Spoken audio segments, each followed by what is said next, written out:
Welcome back to another episode of Cincinnati Outdoors. Behind me is the Hoover Dam. I'm currently sitting on our home lake of Lake Mead, and I think it's a very important time to come out here and explore the lake once again. You guys know we've been traveling all around. We just hit Lake Powell, checked out the water shortages up there.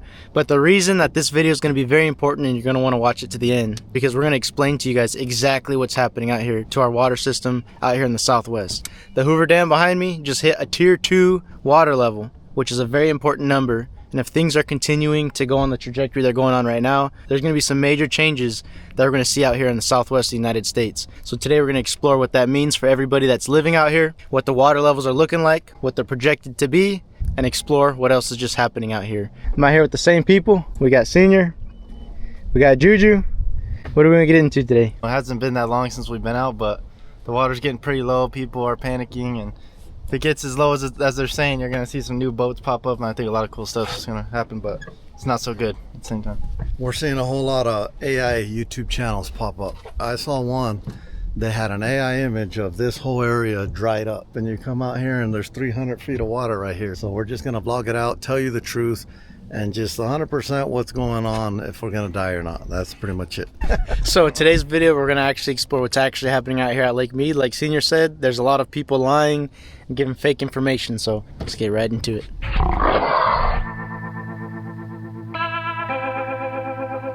So today we decided to launch somewhere different on the lake. We're gonna launch at Colville Bay.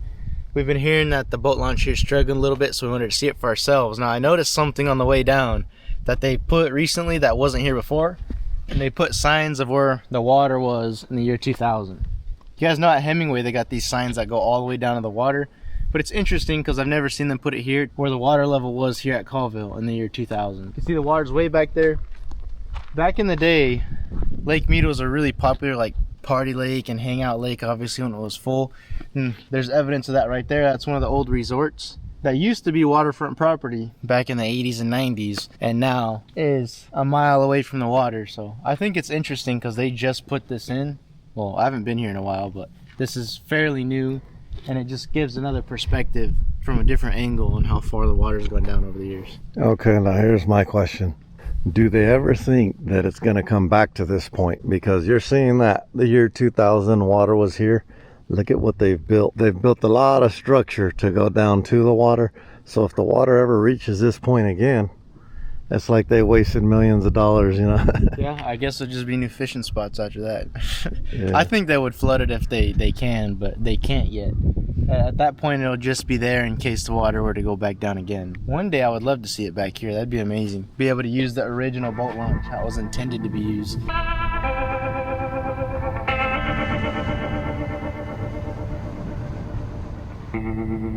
So it's been a while since we've been over here to Colville Bay, and it looks like right now they're working on the boat launch. They're working to extend it or widen it or something, but they are working on it, and it doesn't seem like it's a very usable boat launch right now, at least not user friendly. Hemingway's quite a bit easier right now to use than Colville. Although Hemingway's shallow also, Colville here, there's just no space to launch.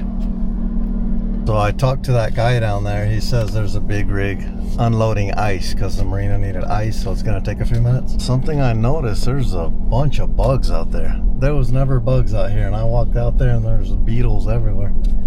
First impressions out here at Colville though is that the boat launch does not look very friendly. Right now they're doing construction on it to widen it or deepen it, extend it or something. I'm not quite sure. The boat launch does not look super user friendly. Over the years, this place has changed a lot. They just continuously try to add and add to this launch. It just keeps going further down.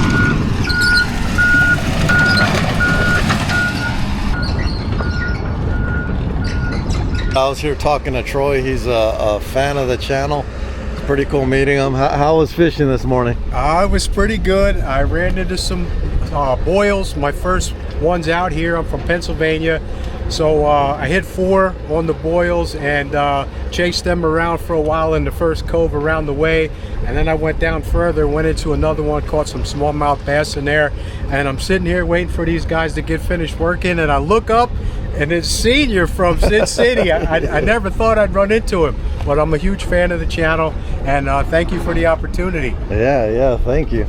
So we're coming out here and we're just gonna check out the water. How'd the water look? Any like No, everything looks good except for right here, you know, where they're digging, and I guess they're making a new ramp. It's a little muddy out here, but as soon as you get out and make that right, it's like it always is, crystal clear. Yeah, crystal clear. Yeah, so we're gonna launch and go check it out. But yeah, it was nice meeting you. It was nice meeting Appreciate you, buddy. it. Yeah. So right here, it looks like they're extending. You're gonna be able to get in deeper water. It just got way too shallow right there. The lake has literally dropped like 3 feet in the last month and a half or so, maybe a month. We'll have the exact numbers for you here shortly. Please follow me. I just launched the boat. It's way too hot to walk, so hopefully she follows me up there. Thank you. Welcome. It's so hot out here. In the front or the back? Either one. There's more shade up here. It's up to you.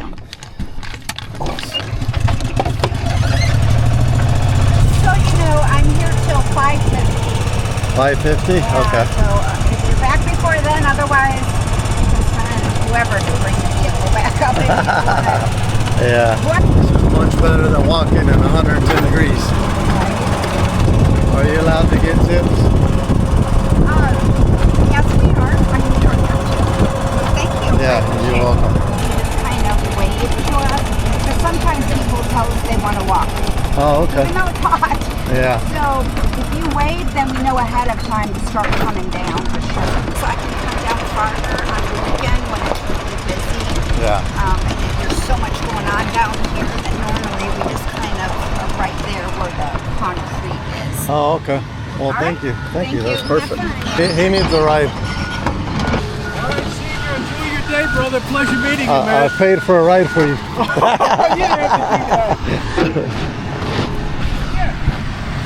I told him I paid for it. It was free.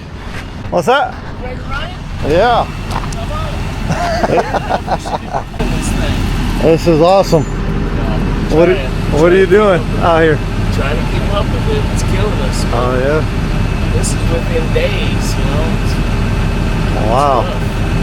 You guys are doing a good job out here. It looks good. It's trying, man. A lot of money, a lot of time. He said he's out here every day trying to keep up with it when the water goes down. Thought that was cool. He watches the channel too. He said he's a hunter. He goes where we go up by Pioche and Ely and stuff. A lot of people go to the same areas. The further north you go up, the more deer. You ready? We're ready. Let's go. That guy was a fan.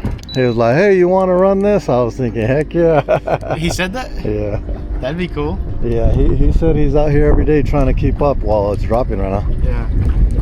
Wow. Well, he's doing pretty good. They're moving a lot of dirt right now. We should ask if you could drive. Aren't you a certified forklift? No, I know how to do a lift, but not a forklift. He's a uncertified forklift driver. All right, so first impressions of this portion of the lake, still recognizable, but way down from last time we've come out here. The beach that Craig got stuck on years ago, we helped get his boat pulled off the beach.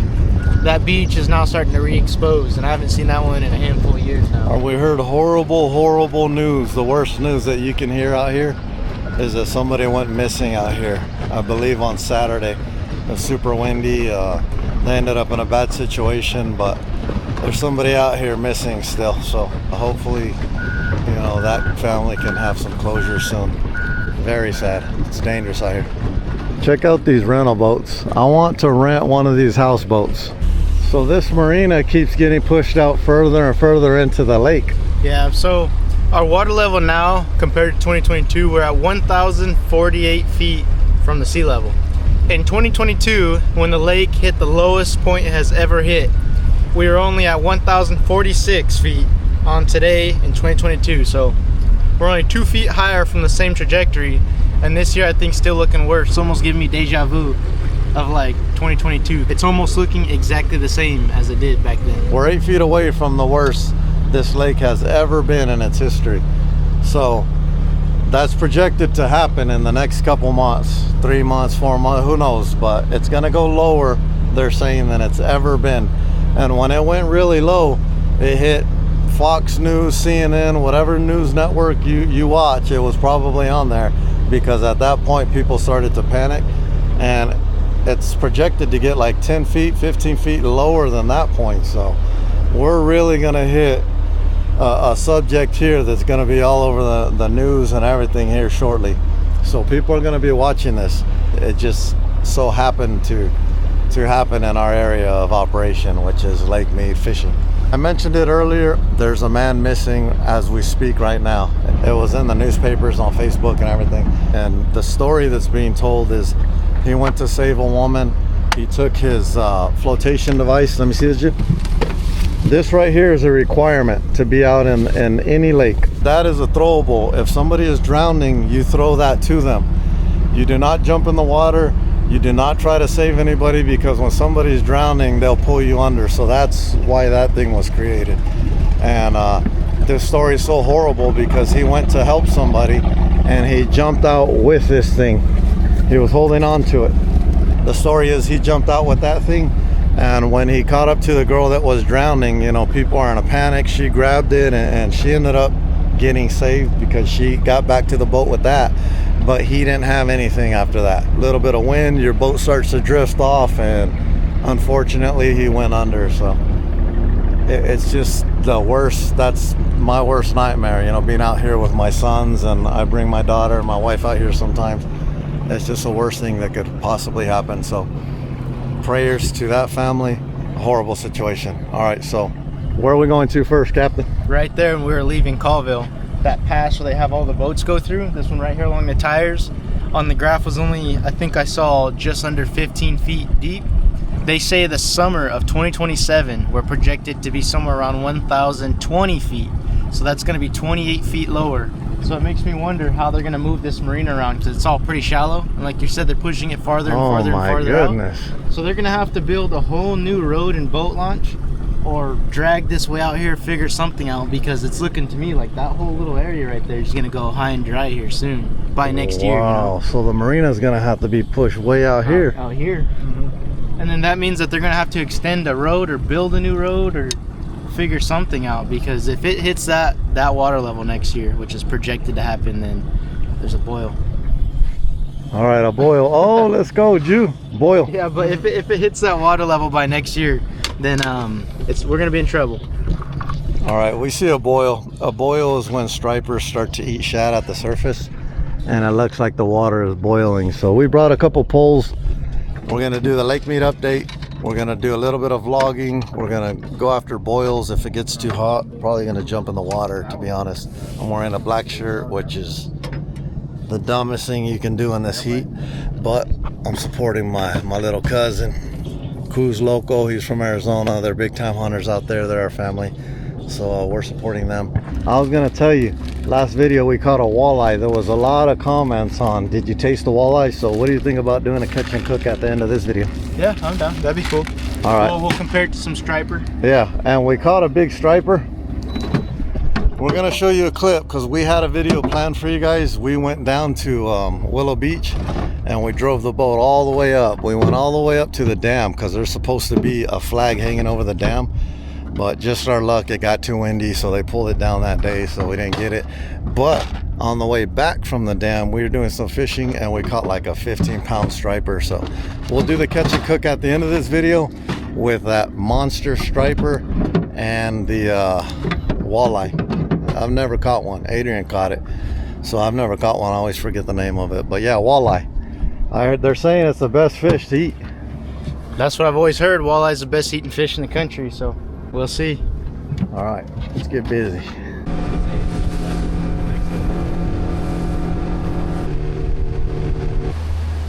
I want to take a quick second to tell you guys about something that's made a major difference in my life recently. And that's my mattress. You guys know I spend a lot of time outdoors, whether that's hiking, fishing, camping, or just exploring different lakes around the country. It's become very important for me to be able to come home and get a great night's rest so I'm ready to tackle tomorrow with my full capabilities. Now that's where a problem arose in my life. My old mattress started to get worn out and had a big dent in the middle. Now at first it wasn't that big of a problem, but over time it actually started to lead to major lower back pains. So when I was out there, I don't feel like I was able to stand and do the stuff that I should be doing to make sure I'm producing the best quality content that I can for you. That's why I decided to go with Brooklyn Bedding. Now this right here is the Aurora Luxe Cooling Mattress. On their website, they have a bunch of different options that you can go ahead and customize your mattress for your needs.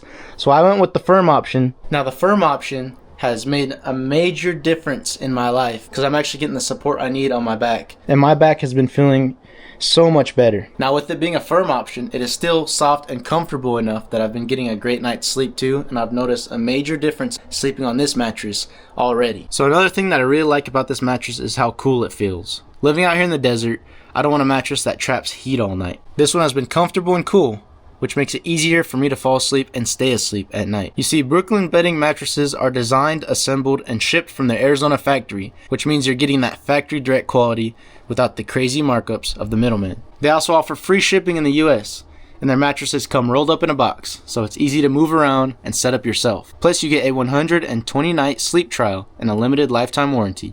So if your mattress is blown out like mine was, or you're just in the market for a brand new mattress to get a great night's sleep like I am, go to brooklynbedding.com/Sin City Outdoors and use code Sin City Outdoors at checkout, and you'll save 30% off of your mattress, just like the one I'm on today.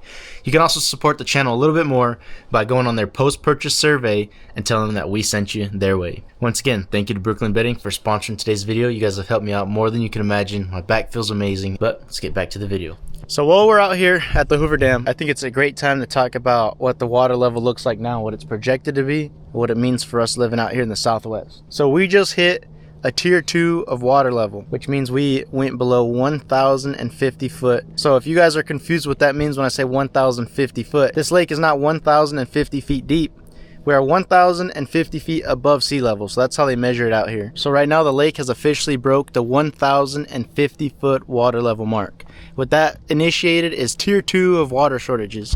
What that means is that all the states, all the areas like Las Vegas, Nevada and whole, Arizona, California, and even Mexico have to stop using some of their water in a conservation attempt to try to hold some of the water here in Lake Mead and hope that water levels will rise again. Now, one thing I was looking at online is that if we hit 1,035 foot of water level, that the Hoover Dam is going to lose its ability to produce up to 70% of its electricity, which means that that dam's only going to be functioning at 30% of its capacity, which is pretty crazy because what that means for the Southwest is right now it's pretty much using gravity to create electricity, which is cheap. It's free. Gravity is here free for us to use to create electricity with. Now, when you can no longer get that cheap electricity, they got to go ahead and find it from somewhere else, which hikes up people's electric bills. So stuff gets a little bit more expensive around here. Electricity wise, when that dam can no longer produce as much electricity as it does. So you and I and everybody living in the Southwest is going to feel the effects if the Hoover Dam and all the dams in the Colorado River system lose their ability to produce as much electricity as they are. The federal government came out and said that they're projecting this lake to get to 1,020 feet by summer of next year. Well, if this lake gets to 1,025 feet, that means we're going to officially hit tier 3 of water shortages, which is going to mandate historic water cuts for everybody relying on the Colorado River system. So I don't personally know what that's going to look like. I don't think anyone does know what it's going to look like because we've never been there before. But Lake Mead is on trajectory right now to reach the lowest levels that it has ever hit. Tier 3 is pretty dang low. It starts to get scary. And then if you go really low, like if everything hits the fan, 895 is actual dead pool. And when it reaches that, no more water is going to be able to go down that dam to the 40 million people below. That's the spot we got to worry about. We kind of went through all the different tiers and water levels that we have to keep an eye on out here and why they're important. But some good news is that if you live in Las Vegas, you guys know that they built the over $1 billion intake pipe, which goes under Lake Mead. So Las Vegas will never really run out of water. The one thing that's scary for all of the Southwest is if this dam ever hits dead pool.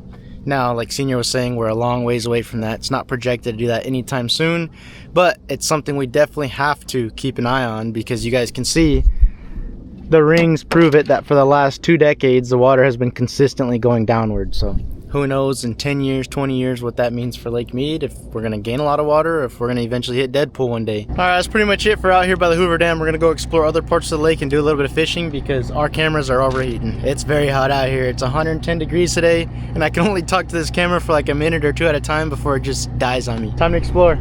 Just the fact that this water isn't covered in shade and all that, a lot of it's evaporating. It's crazy. It's very humid out here today. Yeah, it's nuts. So let's get out of here. Let's go look around. I probably need to jump in the water before I have a heat stroke. So right around the corner from the Hoover Dam right there is a very popular cove called Kingman Wash. This is a spot that you can get to by car that a lot of people like to hang out in. It's a little bit more sandy and beachy than a lot of the other spots around Lake Mead are. And there's also a lot of donkeys that hang out here. One thing you can never trust is a donkey. This ain't like the movie Shrek. Last time we saw a donkey, it kicked a girl.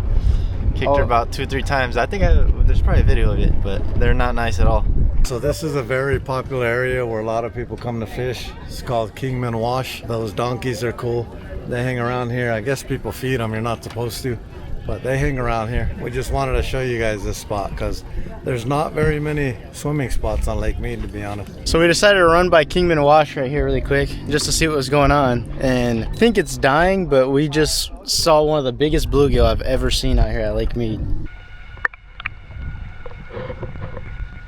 That was definitely the biggest. We passed by it and it was just surfacing. It's dying for sure. Juju got excited. Yeah, probably old age. That was a pretty big bluegill. I've never seen any bigger than about this. Oh, puppy.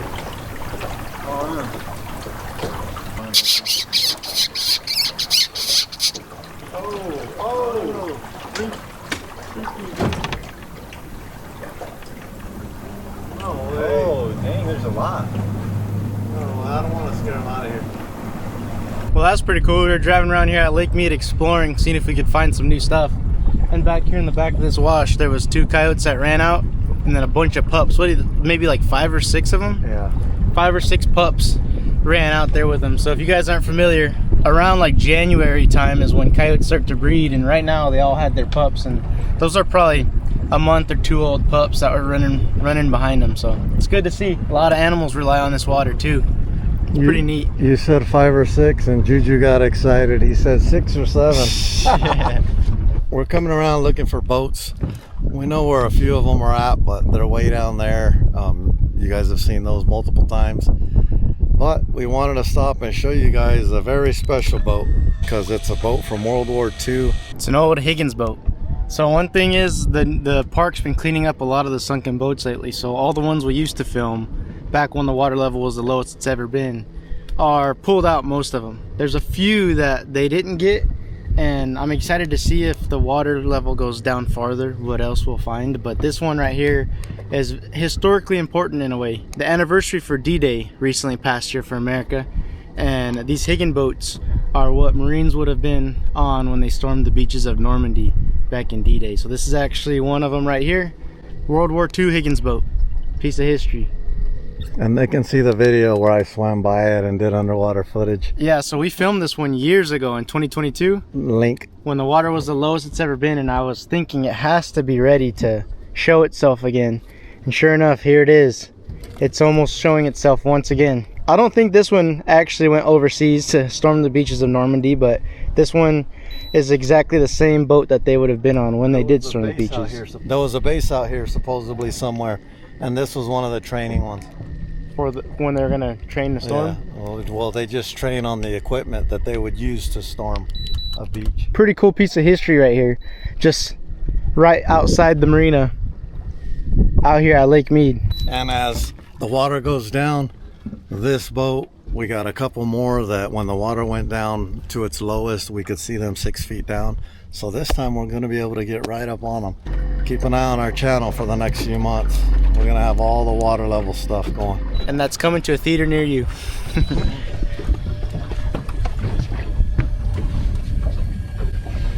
Yep.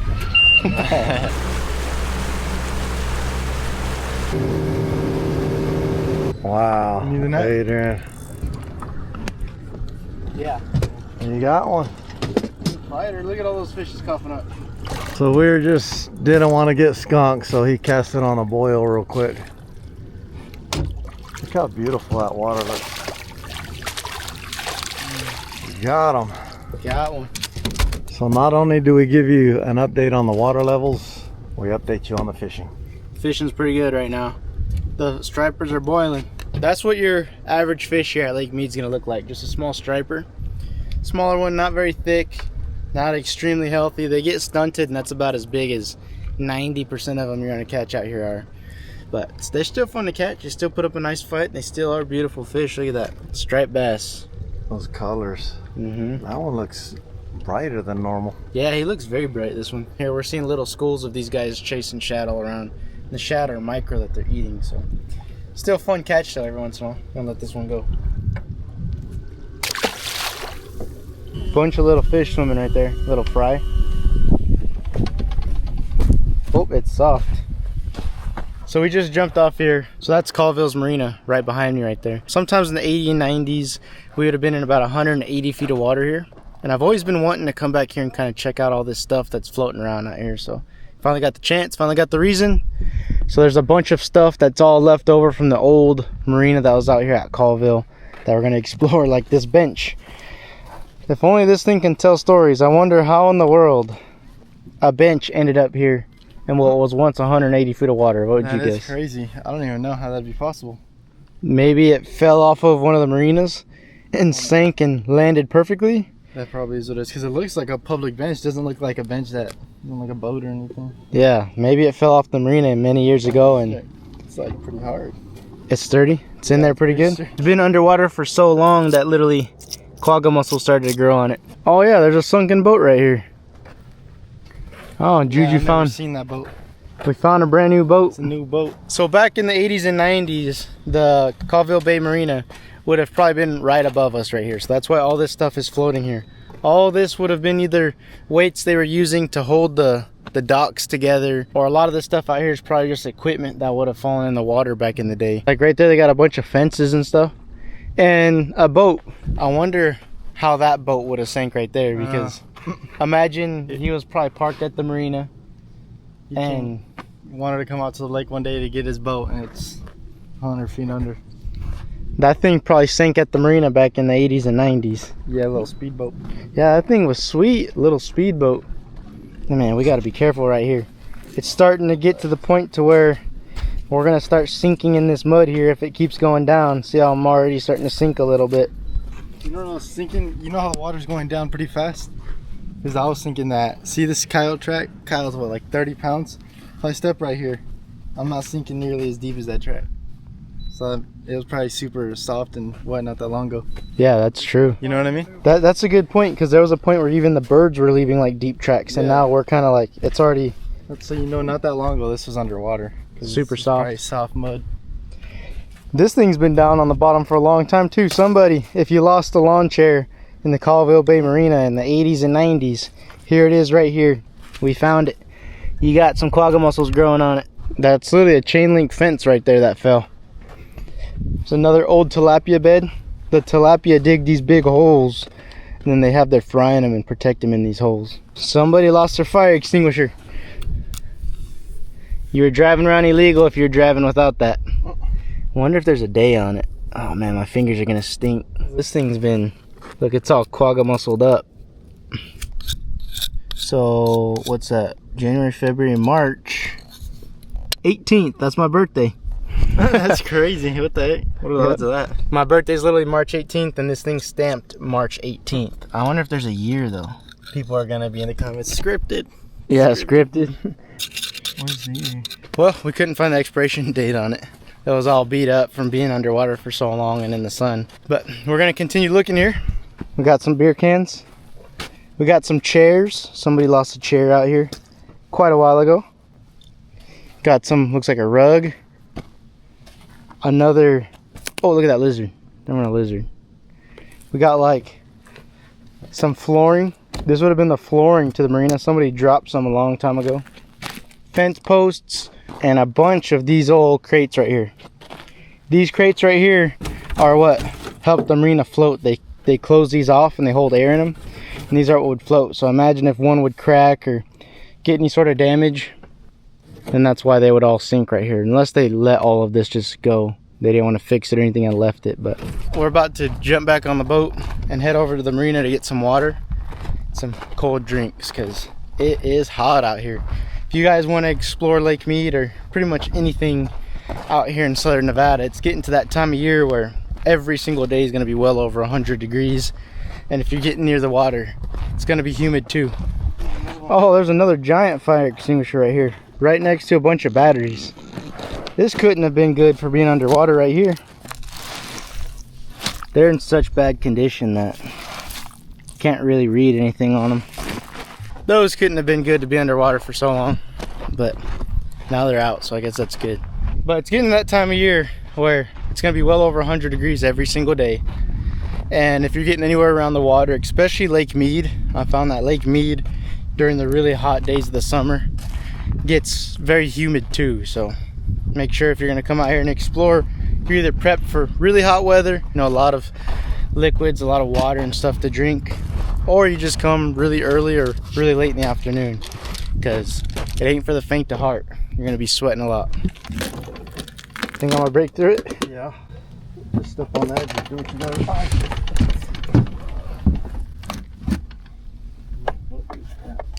Oh, there's a big swim bait right here.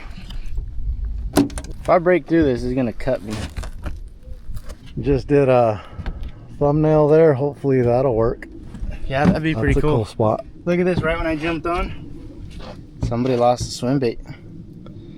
If that's your swim bait, let us know. It'll be in that dumpster right over there by the... No, I'm just kidding. I wonder how old it is. That's the biggest question too. It could be from 2022 or something, but that boat's cool. We've never found that one. Whoever owned that boat right there, that was a pretty sweet little ride back in the day. Yeah. The motor looks a little older, so comment down below what boat you think this is, year, make, and model. I could tell you that that motor right there with that design looks a little bit older, and then that'll help us kind of date when it would have sank. If it would have sank when the marina would have been 180 feet above us, or if it would have sank 3 years ago. So out here at Colville, they have a little store at the marina, just like at all the marinas around the lake, and it's been a long time since I've stopped by and checked it out, and plus we're all out of water, so perfect timing to be almost finishing up the day. Right when we finish our water, I'm gonna go run in there, give it a look since it's been a while, and grab us some stuff to drink. Metal bars out here. I'll meet you guys around. You're driving around? Yeah. They put some rebar right there. The only thing about Colville here and their marina is since they had to make it extremely long, when you get onto this side of the lake, for example, where they have their fueling station, the only problem is that you have to drive all the way around the marina and then to dock your boat all the way back. It takes quite a while to drive around the marina because you have to go at no wake speed. So that's like what, 5 miles an hour or so? It is what it is, but it would be nice if they put like a little bridge or something so that boats can fit through, so that you could just go right under. This is where they pump gas right here. Fuel dock. Probably pay a nice premium on gas, especially with how high it is right now anyways. Yeah, gas is getting expensive. Never been to this marina. Are they closed?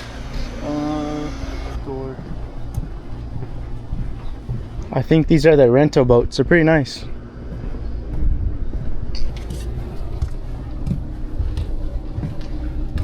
Alright, what do we end up getting?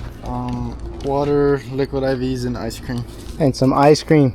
Can't go wrong with the frozen candy bar ice creams. Those things are great after a nice hot day. But they didn't have Powerade. They had Gatorades, but none of the flavors we usually get. So we went with liquid IVs and water instead. Now we're gonna go see if we can meet Senior on the other side over here. Whoever's boat this is right here, it's pretty sweet, huh? Yeah, that's not cool. Triple pontoon. Oop, I got wasps. Music, lots of seats. Double Mercuries, Mercury Racing. So I was on the other side. Takes forever to drive around. The last portion of this video we filmed on that backside. I dropped them off and then I had to go all the way around. It's ridiculous. 47 years and 19 days and 82 minutes. Yeah. Which should be another hour, but I was right there 15, 20 minutes ago. I had to drive all the way around. What a pain, man.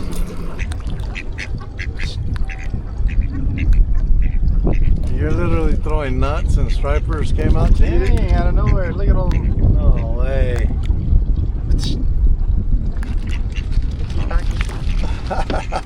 Crazy. well, we just docked the boat. We're off of Lake Mead now. We're headed home. And now we're gonna go home and do the comparison between the walleye and the striped bass. This is the government wash, right? Yeah. Why do they have it closed?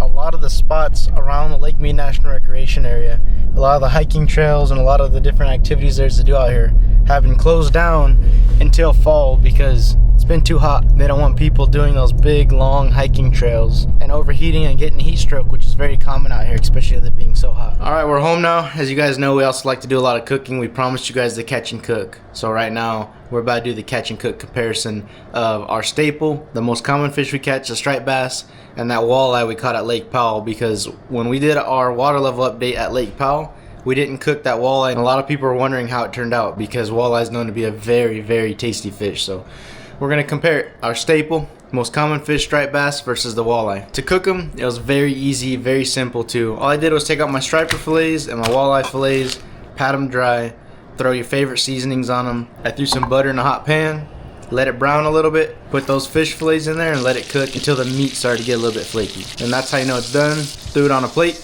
now it's ready to eat. So we got the walleye and the striped bass here. We're gonna do a taste test of the Colorado River's fish right here that we've been catching. So I'm gonna go with striped bass because I know what this is. I've eaten it a lot of times. Nice golden brown bite. And that's a taste I'm very familiar with. It's hard to go wrong with striped bass. Very good. Over here in Las Vegas, it's pretty much a staple. That's gonna be the most common fish you catch. Very good, very tasty. Now let's try the walleye. This will be my very first bite of walleye ever. First one I've ever caught. First one I've ever eaten. Immediately, a whole different experience. It's a lot more flaky of a fish, and it's a lot sweeter than the striped bass is. So I can see why a lot of people think the walleye would be one of the best tasting fish out there. When I chewed it, walleye was 100% like a flaky meat that tastes really good, a lot sweeter too, so I can definitely see why a lot of people think walleye is very good. I think if you're gonna pick a favorite between these two, it's gonna be more of a texture thing. The striped bass is more meaty, it's a little bit more chewy, and the walleye is just flaky. It almost just like disintegrates and falls apart in little flakes when you're chewing it. So I have to go with the walleye having a slight edge on the striped bass as far as flavor goes. So we got Senior that wants to try some. So this one's a walleye? That one's a walleye. Yeah, I tried a lot of striper. I tasted it. It's pretty good. It does have a sweeter meat. It does taste sweet. That's weird. Wow, that's actually really good. Did you try the striper? Yeah, I tried it before I was on camera. They're both really good, but I heard what you said about the texture. It's going to come down to texture and this one being a little bit sweeter. And to be honest, they're both delicious. But the walleye, I agree with you guys. A lot of people said it's the best fish and everything. I agree. It's a tiny bit better, and just a delicious fish overall. Pretty good. That fish was actually very surprising. So these Lake Mead updates, a lot of people are requesting them lately because Lake Mead's been hitting the news and the drought across the entire Southwest has been hitting the news. We plan to do them at least once a month or sooner if something major happens and there's like really big breaking news happening at Lake Mead. Just want to give a big thank you again to Brooklyn Bedding for sponsoring today's video. Sponsors like that help us get out and make more content for you guys and help us focus on creating quality content for you with these longer videos we've been producing lately. Senior was wearing a Muddy River catfishing shirt and it made me remember the whole Muddy River is completely dry. So if you guys want to see us actually explore the Muddy River before it went dry, you guys can check out this video. Or if you want to see us explore a lake that had been dry for over 6 years before being refilled, consider watching this one. Other than that, thanks for watching, and I'll see you outdoors.